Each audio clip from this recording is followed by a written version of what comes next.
Let's second guess your motor design, focusing on code compliance and potential cost savings. First, regarding motor current, full load current should be taken from the motor nameplate. Do not simply rely on National Electrical Code Table 430.150 unless you later confirm the nameplate matches after you have the motor in hand. If the nameplate current differs from the 3.0 amps you are expecting, all your subsequent calculations will need adjustments.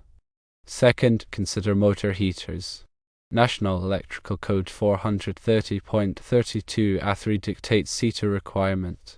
Permission is allowed when infrequent starts are expected, but carefully weigh this against the potential for increased motor failure and downtime.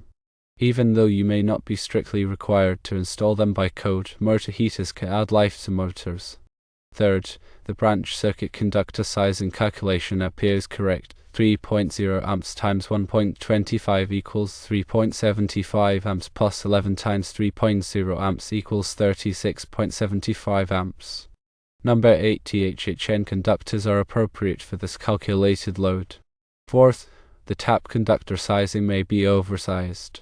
As per National Electrical Code 430.28 ATWO, the tap conductor ampacity must be at least 1/3 of the branch circuit ampacity, and the overload protection must not exceed the values specified in National Electrical Code 430.52.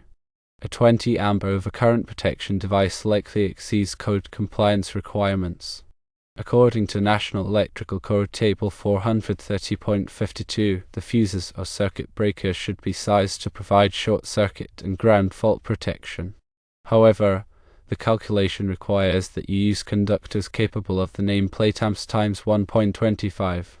Therefore, if the motor nameplate amps is 3.0 amps, then it is 3.0 amps times 1.25, which yields 3.75 amps. Number 14, a WG wire at 90 degrees Celsius would be adequate for your install. Fifth, the 40 amp breaker for the group motor installation may not suffice for short circuit and ground fault protection. National Electrical Code 430.53 C4 states that you need a disconnect rated for at least 100 amps. Sixth, consider these cost-effective alternatives. Use appropriately sized conductors. If the motor nameplate FLC is significantly less than 3.0 amps, reducing conductor size can save money. Seventh, shared neutrals could lead to savings. If the motors are part of a three-phase system, investigate the feasibility of sharing a neutral conductor, potentially reducing the total wiring needed.